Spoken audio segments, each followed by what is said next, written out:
Welcome to BTC Radio Audiobook and ASMR, the ultimate destination for audiobook enthusiasts and literary explorers. If you're someone who finds solace in the symphony of words, if you yearn to get lost in captivating tales spun by master storytellers, then you've just discovered your haven. Join us on a journey where pages come to life through the power of sound, where every narrative nuance and character emotion is vividly painted in the theater of your mind. From timeless classics to contemporary gems, our channel is a sanctuary for those who believe that stories are meant to be heard. So, sit back, close your eyes, and let the magic of words transport you to distant worlds, one audiobook at a time.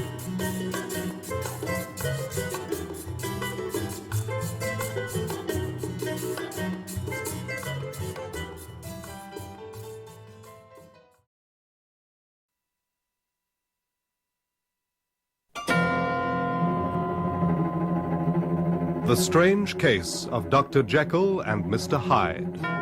Dramatized for radio by Jill Brooke, from the story by Robert Louis Stevenson. With Michael Aldridge as Dr. Jekyll, James Bryce as Mr. Hyde, and Bernard Hepton as Utterson. The Strange Case of Dr. Jekyll and Mr. Hyde.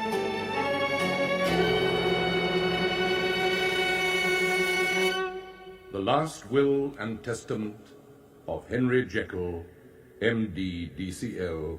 F.R.S. I, Henry Jekyll, being of sound mind, and of my own free will, do make the following bequest. At my death, all my worldly goods and possessions are to pass into the hands of my friend and benefactor, Edward Hyde. In the event of my disappearance or unexplained absence for any period exceeding 3 calendar months, the said Edward Hyde is to inherit all my worldly goods without delay, and free from any burden or obligation beyond payment of a few small sums due to the members of my household staff. Witnessed on this day of our Lord, January the 25th, 1885, by the hand of James Utterson, solicitor. And Hasty Lanyon, Doctor of Medicine. Dr. Jekyll's will was written some months before the events I am about to relate occurred. As his solicitor, it would naturally have fallen to me to assist him in the making of his will, but somehow I found it impossible. There was something so irrational about the clauses in it. Who was this Edward Hyde, who was to benefit so magnificently upon Henry Jekyll's death? Although I was one of his oldest and closest friends, I had never heard mention of this mysterious Mr. Hyde. I am a man who likes life to be regular and organized. I'm not one for surprises or indeed mysteries. Henry Jekyll was a jovial man with a kind intelligence. He delighted in the company of his friends. It seemed unthinkable that he should have a friend and benefactor whom I had never met. It was for this reason that I agreed merely to witness the will and to take charge of it once it was signed and sealed, but not to take any further part in its contents or provisions. I put the will in my safe with a certain feeling of indignation and tried to forget the matter. Some months later, however, the name of Hyde cropped up again, and what I learned about him then made me even more indignant and somehow apprehensive. I was taking one of my regular Sunday walks with my distant cousin, young Richard Enfield. On this particular occasion, the fine weather had brought us out to a by-street in a busy quarter of London. A shadow seemed to pass over the sun, however, when my companion stopped me outside a blistered and peeling door, equipped with neither bell nor knocker, and quite out of keeping with the cheerful, prosperous nature of the busy street. Utterson, old fellow, have you ever noticed this door? One could hardly help noticing it. It's crying out for a lick of paint. What of it? This door is connected with a very odd story. Indeed. It was like this. I was walking home, alone, from some godforsaken place on the other side of London, about 3 o'clock one black winter's morning. when I came to a part of town where there was literally nothing to be seen but lamps. Street after street, and all the folks asleep. Street after street, all lighted up as if for a procession, and all as empty as a church. Finally, I got into that state of mind when a man listens and listens and begins to long for the sight of a policeman. All at once, I saw two figures. One, a little man who was stumping along eastwards at a good pace, and the other, a girl of maybe 8 or 10, running as hard as she was able down a side street towards him. Well, the inevitable occurred. I'm sorry, sir. I didn't mean to... Out of my way, damn you! Out of my way! To my horror, having knocked her down with his cane, the man trampled calmly over the child's body and left her screaming on the ground. Naturally, I gave chase. Come back! Come back here! Stop, I say! Gotcha, you villain! He was perfectly cool and made no resistance, but gave me one look so ugly that it brought out the sweat on my forehead. I took him back to the child. Quite a group had gathered about her. What do you mean by this? Were you trying to kill the child, trampling her like that? Haven't you any decent human feelings? It was an accident. Look, she's only shaken. Why make such a fuss over a child? A child? You won't have a friend left when I've finished with you, sir. Your name will stink like rotten fish from one end of London to the other. If you intend to take advantage of this incident, then of course I am helpless. No gentleman wants a public scandal. Name your figure. If you were a man of honor, you'd not need to ask how much. The least you can offer this poor girl's family in compensation is £150. You must be mad. Nobody is worth that, dead or alive. £50 if you insist. Remember your reputation. £100 then. Not a penny more. Come with me. And where do you think he led us? But to this street, and to that door. He whipped out a key, went in, and presently came back with £10 in gold and a cheque for the balance drawn on Coots, payable to the bearer and signed by someone whose name I feel it better not to mention, as he's well known and often in the papers. I had every reason to believe the cheque was a forgery. A man does not walk into a cellar door at 4 in the morning and come out with another man's cheque for close on £100. Set your mind at rest. I will stay with you till the bank's open and be with you when you cash the cheque. We passed the rest of the night in my chambers, and the next day went to the bank. I gave in the cheque myself. It was genuine. Good Lord. I see you feel as I do, Utterson. Yes, it's a bad story. And the fellow who trampled over that child like a juggernaut was a really damnable man. I'd taken a loathing to him at first sight. There was something wrong with his appearance, something displeasing, something detestable. I never saw a man I so disliked, and yet I scarce know why. He must be deformed somewhere. He gives a strong feeling of deformity, although I couldn't specify the point. Yet the person who signed the cheque is the very epitome of virtue, as I said. Celebrated, too. Blackmail, I suppose. An honest man paying through the nose for some of the capers of his youth. And do you happen to know if this man who does good deeds and whose cheque it was you cashed lives here? What a likely place, isn't it? Well, I vaguely noticed his address on the cheque. Some square or other. And you never asked about this place with the door? No. But I've studied the building myself. As you can see, it seems scarcely a house. There's no other door, and nobody goes in or out of that one, but once in a great while, the man who featured in my adventure. If I don't ask you about the name on the cheque, Enfield, it is because I think I know it already. However, there is one name I would like to know. The name of the man who walked over the child. Well, I can't see what harm it would do. It was a man by the name of Hyde.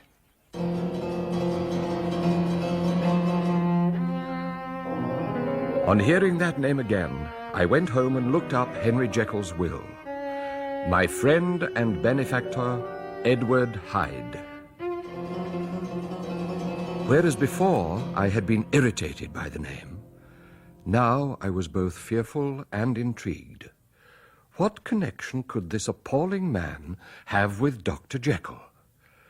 I decided to have a talk with Dr. Lanyon, who'd been a friend of Henry Jekyll even longer than I, and was co-witness to his will. I suppose, Lanyon, that you and I must be the two oldest friends Henry Jekyll has. I wish the friends were younger, but I suppose we are. Anyway, what's it matter? I hardly ever see him these days. Really? I thought you had a great deal in common. Oh, we had. But it's several years since Henry Jekyll became too fanciful for me. Oh, he'd started talking such unscientific rubbish that I lost patience with him. Of course, I continue to take an interest in him for old time's sake, but I've seen very little of the man lately. Not since the signing of his will, in fact. Had you ever come across this protege of his, this Edward Hyde? No, I'd never heard of him. Since my time. Anyway, I didn't think it my business to pry. I assumed you knew all about him. And that was the sum total of the information I carried back with me that evening to my great, dark bed, upon which I tossed to and fro through a sleepless night. My imagination had been fired by Enfield's tale.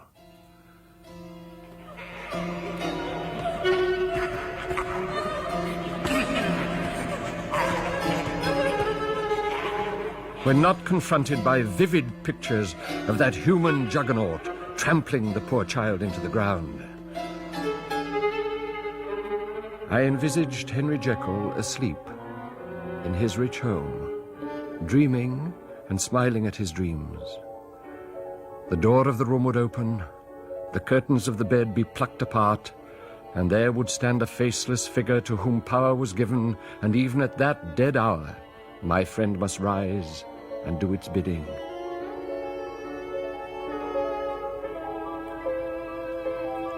And thus it was that there sprang up in my mind a singularly strong, almost an inordinate curiosity to behold the features of the real Mr. Hyde. From that time on, I began to haunt the sordidly neglected door. If he be Mr. Hyde, I thought, I shall be Mr. Seek. At last, my patience was rewarded. At 10 o'clock one night, when the street was very solitary, footsteps approached, and a small, plainly dressed man made straight for the door, taking a key from his pocket as he did so, like one approaching home. I stepped out from my hiding place in the entry and tapped him on the shoulder. Mr. Hyde, I believe. That is my name. What do you want? I see you're going in. I'm an old friend of Dr. Jekyll, Mr. Utterson of Gaunt Street. You must have heard my name, and meeting you so conveniently, I thought you might admit me. You will not find Dr. Jekyll. He is from home. How did you know me? Will you do me a favor? With pleasure. What is it? Will you look me in the face? Thank you. Now I shall know you again. It may be useful. Yes. It is as well we have met. And apropos, I had better let you have my address. You think I'll have need of it for some reason? Perhaps. One day. 95 St. Anne Street, Soho. Now, tell me. How did you know who I was? By description. Whose description? We have mutual friends. Mutual friends? Who are they? Jekyll, for instance. He has never told you about me. I did not take you for a liar. Oh, come, sir. Control yourself. And so he disappeared inside. Speaking to him at last, I was conscious of a disgust and loathing that I had never known before. It could not be explained by his pale and dwarfish appearance, nor his displeasing smile, his unpleasant demeanor. No, it was something more. The man seemed hardly human. Poor Henry Jekyll, I thought. If ever I read Satan's signature upon a face, it is on that of your new friend. Round the corner from the by-street was a square of handsome houses, in one of which lived Dr. Jekyll. My knock was answered by his manservant, Poole. Good evening, Mr. Utterson. Good evening, Poole. Is Dr. Jekyll at home? I'm afraid not, sir. He went out some time ago. I saw Mr. Hyde come in the back way by the laboratory door just now. Is that all right when Dr. Jekyll's not at home? Oh, quite all right, Mr. Utterson, sir. Mr. Hyde has a key. Your master seems to place great trust in that young man, Poole. Oh, yes, sir, he do indeed. We all have orders to obey him. I don't think I have ever met Mr. Hyde. Oh, dear no, sir. He never dines here. Indeed, we see very little of him on this side of the house. He mostly comes and goes by the laboratory. I see. Well, thank you, Poole. Good night. Good night, Mr. Utterson. My fears for Henry Jekyll increased.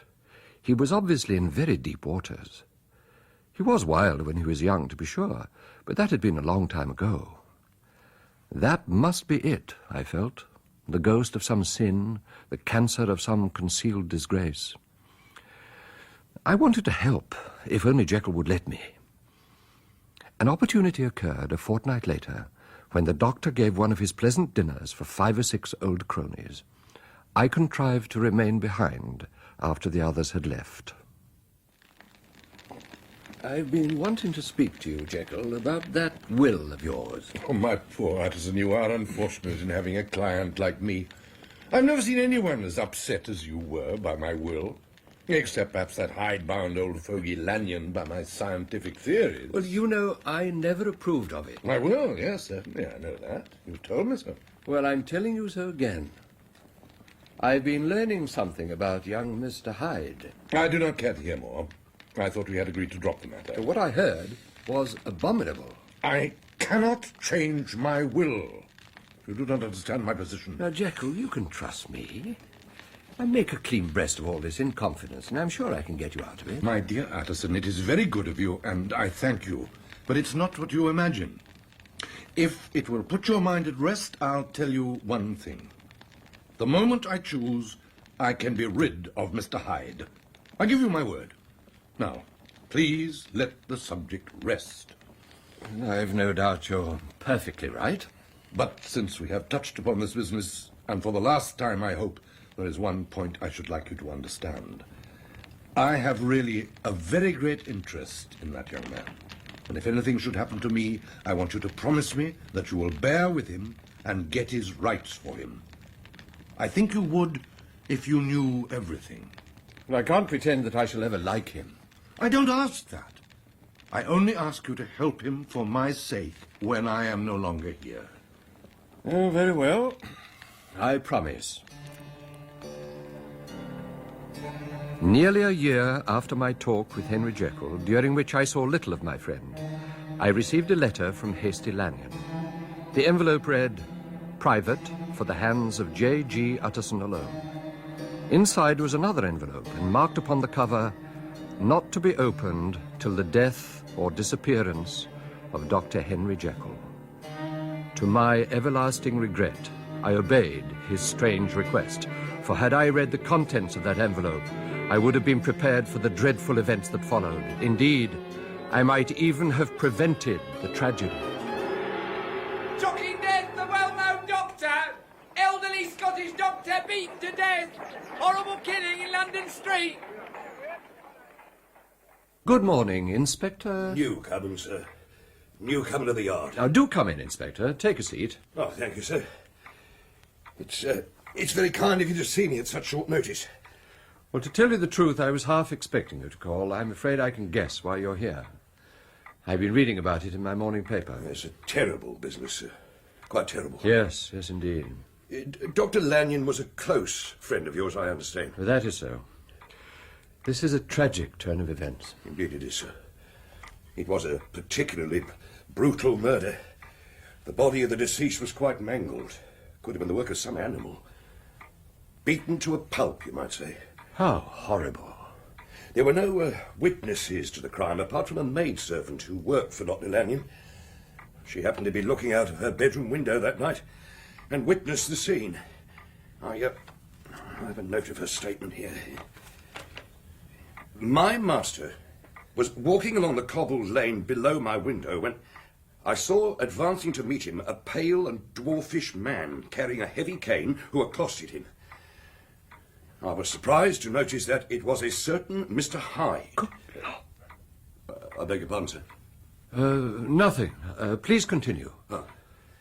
A certain Mr. Hyde who had recently visited my master. The two spoke for a moment, and then the little man raised his stick and started beating old Dr. Lanyon with it so that the bones could be heard breaking, and his body jumped about on the roadway. Oh, at this, the girl seems to have fainted, but she did remember one thing very clearly. And what was that? a peculiarity of the attacker. He trampled his victim underfoot and jumped on him with the fury of an ape. Trampled? Yes, Mr. Utterson. As if he'd been of no more importance than a rag doll. It was 2 o'clock in the morning when the maid came to her senses and called for us. The murderer was long gone, but the stick he had used to club the doctor to death had obviously split in two, and one half was by the body. The other, without a doubt, has been carried away by the murderer. This Mr. Hyde, you said, was not very tall? Almost dwarfish. Particularly small and particularly wicked-looking is how the maid described him. If you will come with me in my cab, I think I can take you to his home. You know this fellow, sir? I have my suspicions.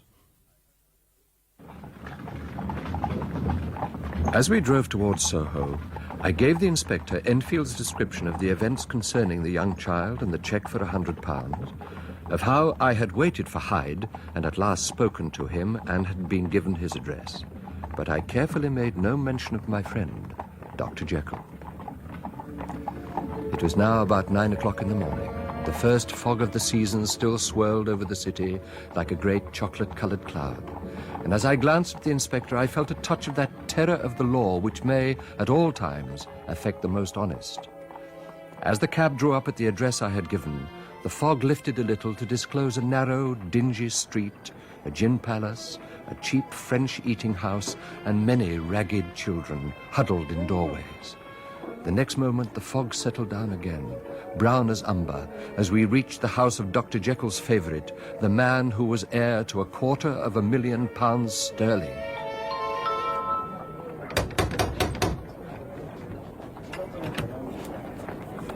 Oh, good morning, gentlemen. What can I do for you?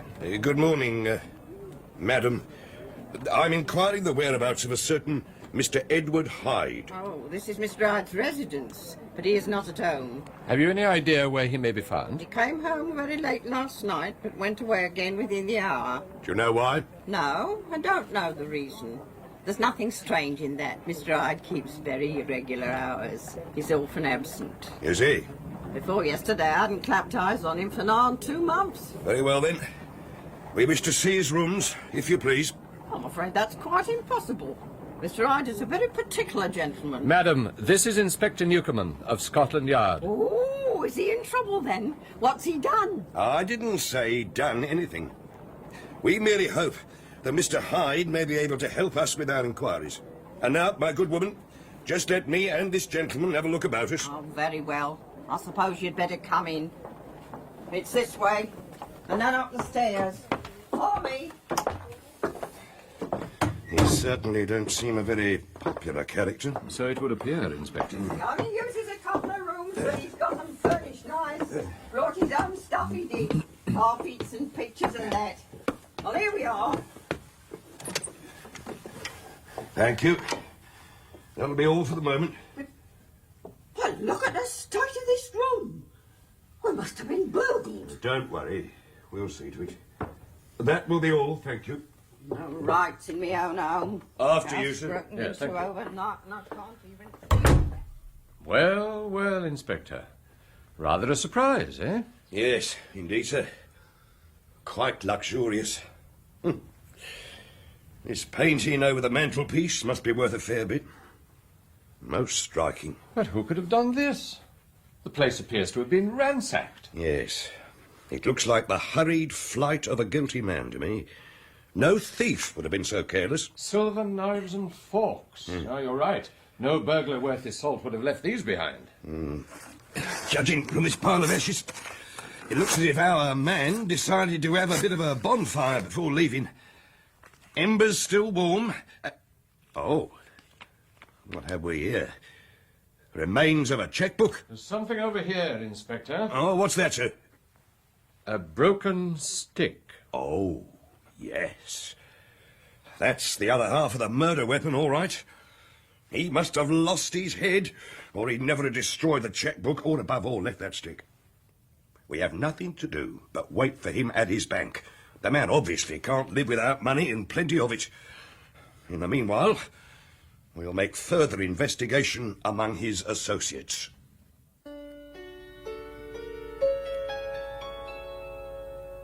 This last, however, was not so easy to accomplish, for Mr. Hyde had few acquaintances. His family couldn't be traced, he had never been photographed, and the few who could describe him differed widely, as casual observers usually do. Only on one point were they all agreed, and that was the haunting sense of unexpressed deformity with which the fugitive impressed those who saw him. Although I had avoided all mention of Dr. Jekyll in my dealings with the inspector, I now felt I needed to talk to my old friend urgently. For the remains of the stick found in Hyde's rooms I recognized as one that I had presented to Henry Jekyll many years before. It was late the same afternoon that I made my way to his house. Mr. Utterson, sir. Ah, come in, old friend. Yes, thank you. That'll be all, thank you, Poole. Thank you, sir. It's good to see you, Utterson. Sit down. Forgive me for not getting up. I'm not feeling well. I understand. The news about poor old Lanyon, no doubt. They were crying it in the square, and of course the papers are all full of it. Jekyll, Lanyon was my client, but so are you. And I want to know what I'm doing. You've not been mad enough to shelter this fellow Hyde. Utterson, I swear to God I will never set eyes on him again. I am done with him in this world. It is all at an end. You seem pretty sure of him. Well, for your sake, I hope you're right. I am quite sure of him. I have grounds for certainty that I cannot share with anyone. Well, there's just one thing more. It was Hyde who dictated the terms of your will? Yes, I knew it. Your supposed friend meant to murder you. You've had a lucky escape. What is far more to the point, I have had a lesson. Oh, God, Utterson, what a lesson I have had.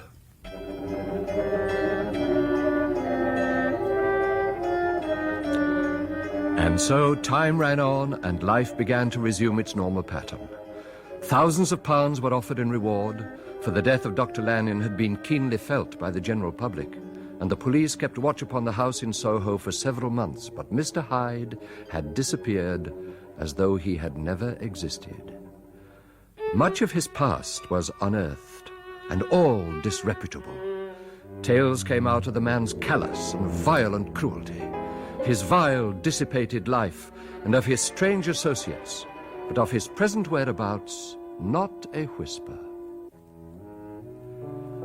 Now that the evil influence Edward Hyde had held over my friend was removed, a new life began for Henry Jekyll. He came out of his seclusion and took up his old friendships. He became once more their familiar guest and entertainer. He was busy. He went out in the open air. He did good. His face seemed to open and brighten, and he became a regular churchgoer again. Once more, he was the jovial host of old. A very humorous anecdote, Whitemore, if perhaps a trifle scandalous. Well, I think it's time for another toast. What shall it be? Why not quite simply old friends? The port is with you, Utterson. Oh, sorry. I seem to have been hogging the decanter. Old friend. Old friend. Old friend. Oh, I felt as if someone walked over my grave just then. It put me in mind of poor old Dr. Lanyon. Maybe our next toast should be absent friends. Perhaps it's not quite the right moment, Whitemore. I hardly knew him, of course, though I'd met him here once or twice, but the rest of you regarded him as a close friend. Indeed, yes, an old and valued friend. To be killed, struck down in such a manner. Well, that story seems to be at an end, at least. We shall hear no more of Mr. Hyde. I hope not, indeed, I hope not. The port, Utterson! Oh! For a few more months, Henry Jekyll maintained his refound pleasure in living, but it seemed too good to last, for gradually his friends noticed a further change in him. When I tried to call, I was refused admittance. Poole told me that the doctor was confined to the house and saw no one. I found his return to solitude deeply disturbing. After several fruitless attempts to see the doctor, I wrote to him complaining of my exclusion from his house. The following day, I received his reply. Forgive me, my friend, for not seeing you, but I mean from henceforth to lead a life of extreme seclusion. You must not be surprised, nor must you doubt my friendship if my door is often shut to you. You must suffer me to go my own dark way. I have brought on myself a punishment and a danger that I cannot name. I could not think that this earth contained a place for sufferings and terrors so unmanning. And you can do but one thing, Utterson, to lighten this destiny, and that is to respect my silence. I was amazed by this letter. A few months before, the dark influence of Hyde had been withdrawn, and the doctor had returned to his old tasks and companions. And now, in a moment, friendship and peace of mind and the whole tenor of his life were wrecked. I was deeply depressed. What could I do? Poole was my only contact with my old friend, and the news he had to communicate was not pleasant. The doctor, it appeared, now more than ever, confined himself to his laboratory at the back of his house, where he would sometimes even sleep. He was out of spirits and had grown very silent. I must confess that I became so used to the unwavering character of these reports that little by little I decreased the frequency of my visits. One evening I was sitting by my fireside when I was surprised to receive a visit from Jekyll's manservant. Bless me, Poole, what brings you here this time of night? What's the matter? Mr. Utterson, sir, Yes. there is something wrong. Now take a seat and tell me what it is that's troubling you. You know Dr. Jekyll's ways, sir, and how he shuts himself up. Yes? Well, he shut himself up again in his laboratory. And I don't like it, sir. Mr. Utterson, I'm afraid. Now calm yourself, my good man. Now what exactly are you afraid of? I think there's been foul play. Foul play? What foul play? What do you mean, man? I believe my master's been done away with, sir. What? And who's in there instead of him? And why it stays there, I cannot say. Now this is a wild tale, Poole. Supposing it were as you imagine, suppose Dr. Jekyll had been, well, murdered. What would induce the murderer to stay in the house? Well, all last week, him or it or whatever it is that lives in the laboratory has been crying night and day for some sort of medicine. Sometimes the master used to write his orders on a sheet of paper and throw it onto the stairs. We've had nothing else but written notes for the past week, and a locked door, and even the meals are left there to be smuggled in when nobody's looking. Well, sir, every day, aye, twice and thrice in the same day, I've been sent flying to all the wholesale chemists in town. Every time I brought the stuff back, there'd be another message telling me to return it, because it was not pure. This drug is wanted bad, sir, whatever it's for. Have you kept any of these messages? The man at the chemist's was real angry, sir, and threw this back at me like so much dirt. Yes. Dr. Jekyll presents his compliments to Messrs. Moore. He assures them that their last sample is impure and quite useless for his present purpose. Dr. Jekyll once bought a large quantity from Messrs. Moore. He now begs them to search most carefully, and should any of the same quality be left, to send it to him at once. What's this? His writing becomes almost illegible. For God's sake, find me some of the old. This is indeed a strange note. Is it in the doctor's handwriting, do you think? Well, I thought it looked like it, but... oh, what does that matter? I've seen him. Seen him? Who? Well, sir, it was this way. I came into the house suddenly, by the back entrance from the garden.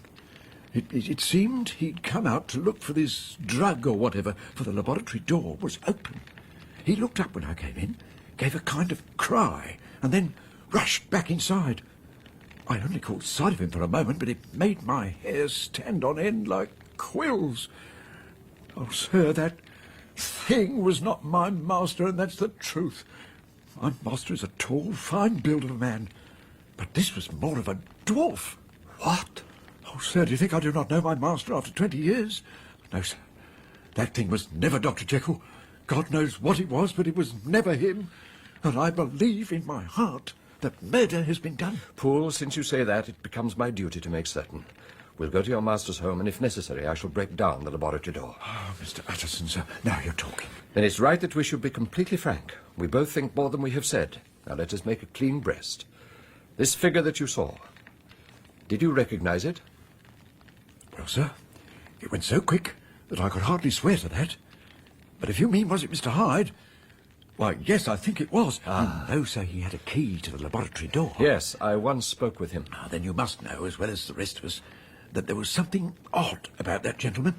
I don't rightly know how to say it, sir, beyond this, that you felt it in your marrow, kind of cold and thin. I confess I felt something of what you describe. Well, when that thing like a monkey jumped back into the laboratory, the chill went down my spine like ice.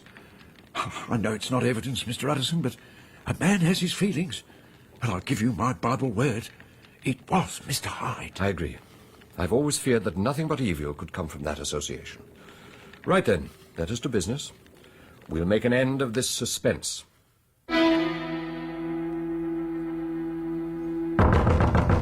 Jekyll, unlock this door. I demand to see you.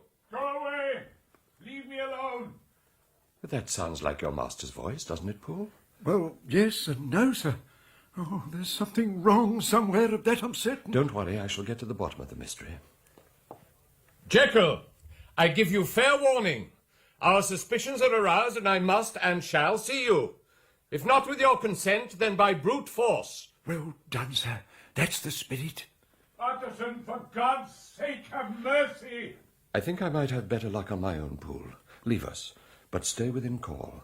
I may have need of you. Very well, if you say so, sir. But I don't like leaving you. Really, I don't, sir. It's all right now, Jekyll. We're quite alone. Won't you unlock the door and let me in?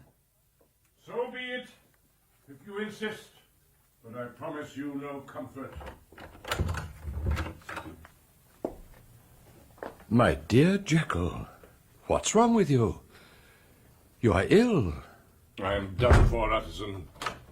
I doubt that anyone in this world can help me. You must tell me all, my friend. I will do anything I can to help you. I have ventured into the terrible unknown where no man should travel.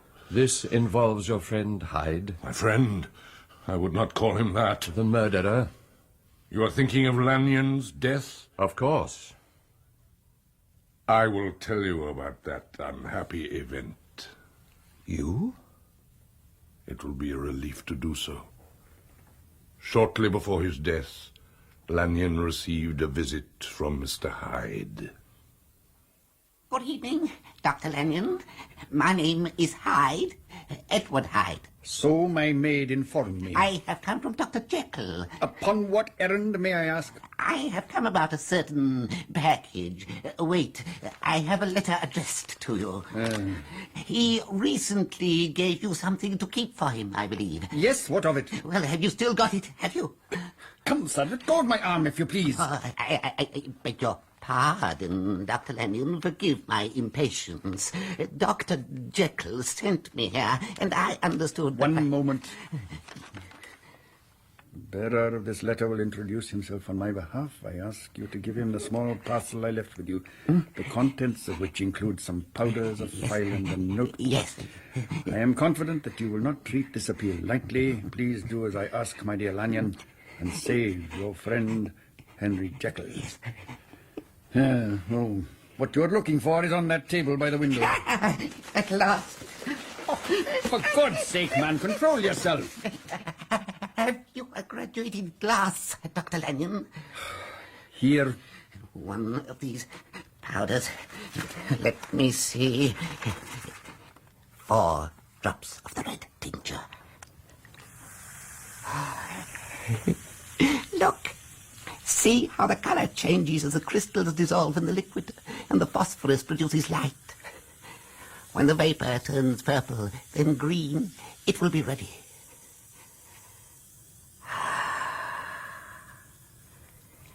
Now, Dr. Lanyon, what do you intend to do? Will you allow me to leave your house with this glass in my hand, without any questions? I can go now, leaving you in ignorance, neither richer nor wiser. Or, if you choose, you can witness something which would give you the knowledge to enjoy undreamed-of avenues to fame and power. But I give you fair warning. It will be a sight to stagger the unbelief of Satan. Sir, you speak enigmas. I don't understand what you're trying to tell me, but you may proceed. Very well. But remember your vows, Lanyon. What follows is under the seal of your profession. But now, you who have always denied the existence of a world outside our own and derided the idea of another dimension, be prepared to learn. Watch Dr. Lanyon.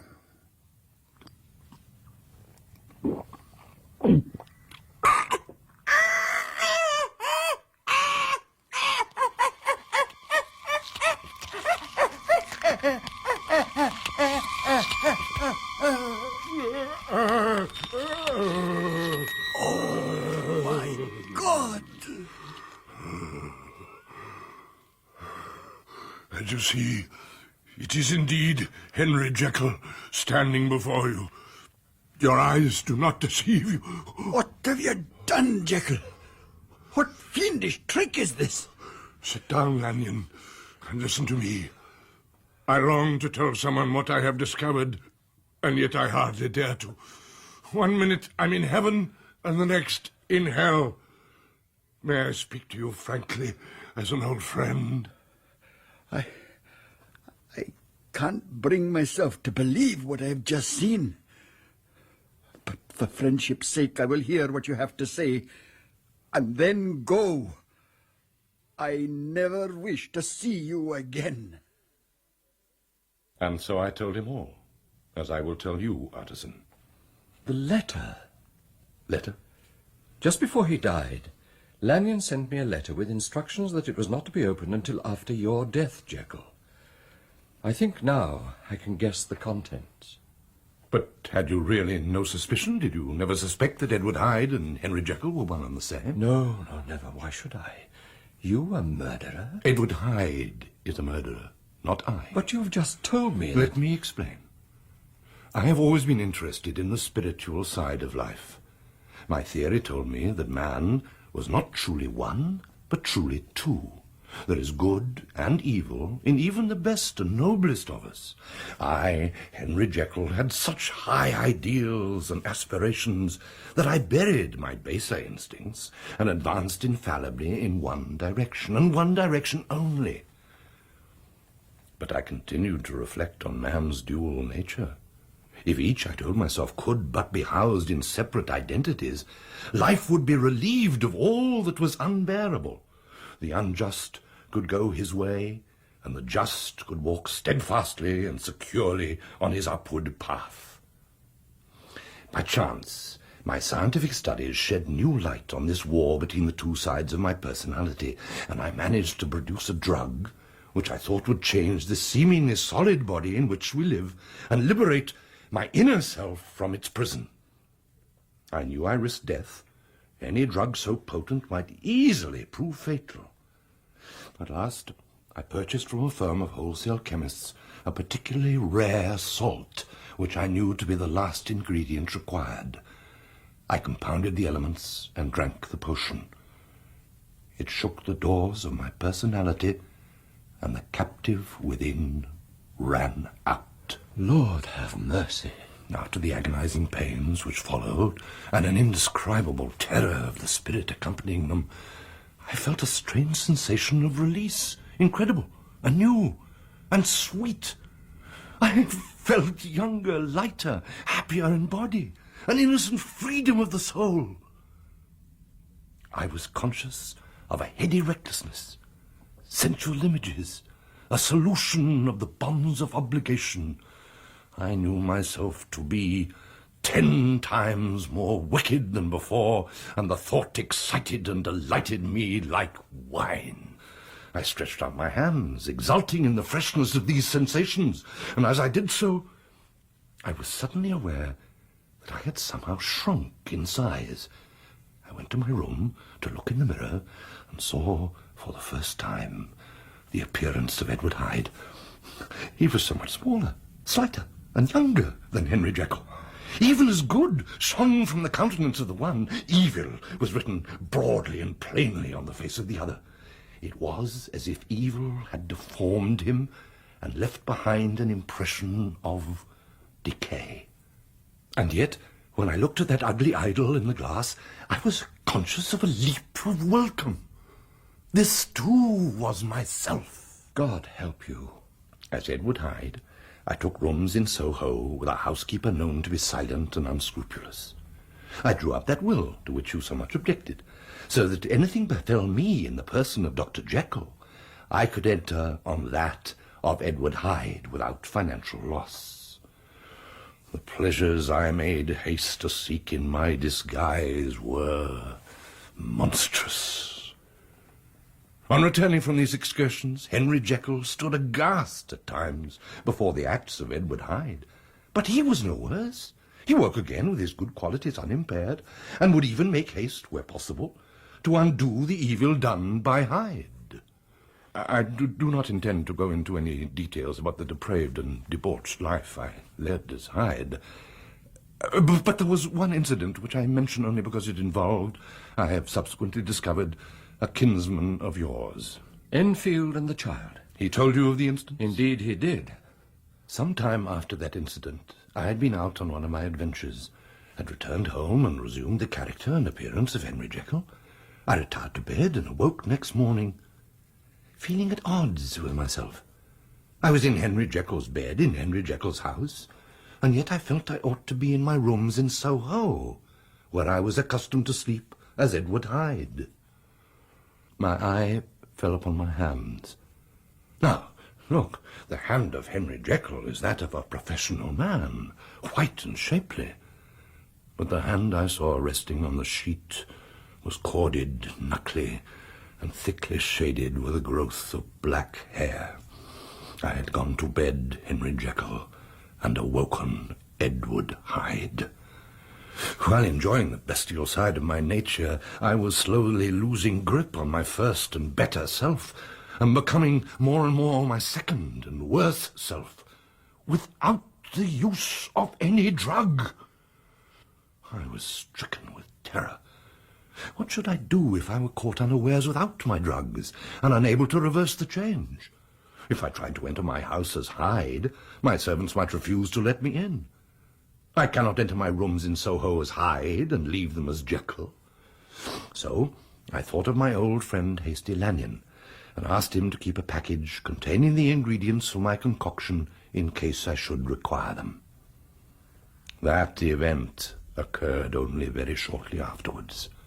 When going about town on business, I found myself being transformed against my will into the shape and character of my baser second self. But why did you murder Lanyon? I would never contemplate murder. But, as I have explained, my feelings and actions as Henry Jekyll are not those of Edward Hyde. When I next assumed the identity and character of that odious person, he immediately suspected that Lanyon would be unable to maintain his oath of professional secrecy. And so, as Hyde, I waited for him at night outside his home. When I saw him coming towards me through the mist, a spirit of hell awoke in me and raged. With a transport of glee, I mauled his unresisting body, tasting delight from every blow, and it was not until weariness set in that I was suddenly struck through the heart by a cold thrill of terror. I ran to my rooms in Soho and destroyed my papers. I returned here, still gloating on my crime. I compounded the draught, and as I drank it, pledged the dead man. Dear God. The pains of transformation had hardly died before Henry Jekyll, with tears of remorse streaming down his face, fell on his knees and swore that never again would I resume the identity of Edward Hyde. Never again would I indulge in the horrors and iniquities of that hideous life. I resolved in my future conduct to redeem the past. But, As the months went by, and the first signs of penitence wore off, the lower side of me, so long indulged, so recently chained down, began to growl for license. Oh, Jekyll. Not that I dreamed of resuscitating Hyde. No, it was as Jekyll that I was once more tempted to trifle with my conscience. And it was as an ordinary secret sinner that I at last fell to temptation, and this brief submission to my evil side finally destroyed the balance of my soul.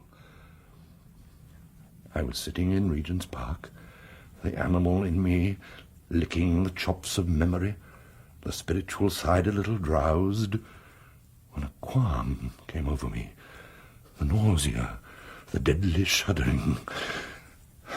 I looked down to see that my clothes hung formlessly on my shrunken limbs. The hand that lay on my knee was corded and hairy. I was once more Edward Hyde. I returned to my laboratory, prepared, and took a draught, and slept.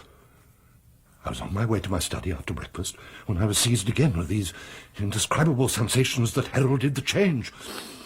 And I only just gained the shelter of my laboratory before I was, once again, raging and freezing with the passions of Hyde. It took on this occasion a double dose to recall me to myself. But alas, 6 hours later, as I sat by my fire, the pains returned, and the drug had to be re-administered. And so it has continued. My poor, poor friend. I experimented with life itself and the human personality.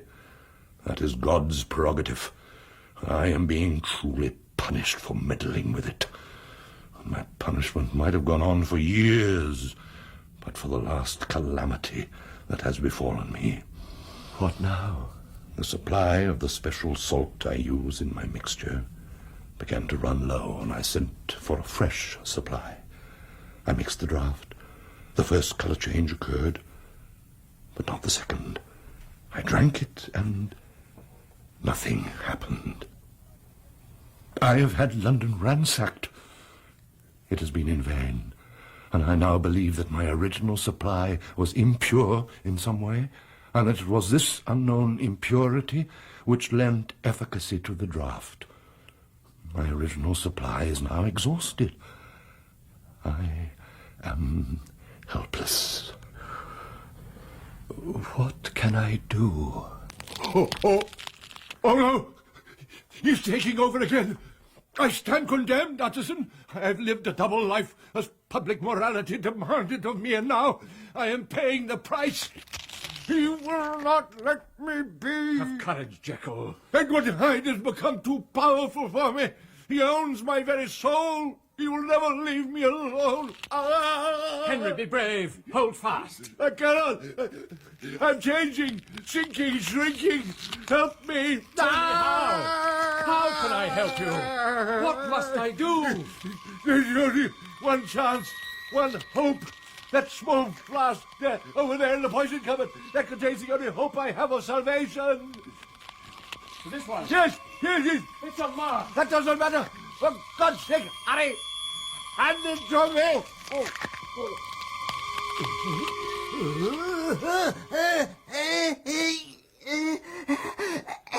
Henry, what have you made me do? You deceiver. You false friend.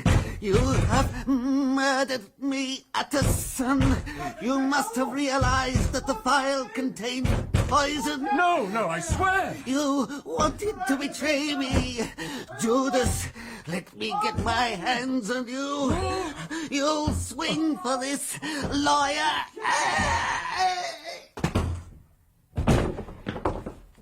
Sir, what's happened? I heard shouts of Mr. Hyde's voice. But where is my master? You were right in your suspicions, Poole. But you've come too late whether to save or punish. Hyde is gone to his maker, and it only remains for us to find the body of your master. In the middle of the laboratory, we gazed upon the corpse of a man, hideously contorted and still twitching. The cords of Edward Hyde's face moved with the semblance of life, but life was quite gone. He lay there dressed in clothes too large for him, and by the crushed phial in his hand, Poole knew, without asking, that he was looking at the body of a self-destroyer. The servants searched the building from cellars to attic, but nowhere was there any trace of Henry Jekyll, dead or alive. My old friend's secret is safe with me, for I incline to Cain's heresy. I let my brother go to the devil in his own way.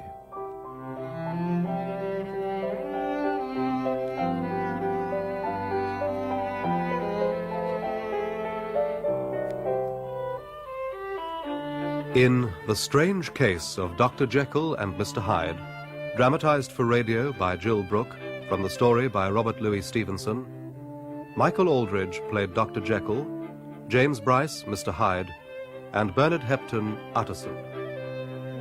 Poole was played by David Garth, Enfield, Graham Blockey, Inspector Newcomen, John Rye, Dr. Lanyon, Garrard Green, the landlady, Pauline Letts, the little girl, Verity Ann Meldrum, and Whitemore, Ronald Herdman. The play was directed by Glyn Dearman.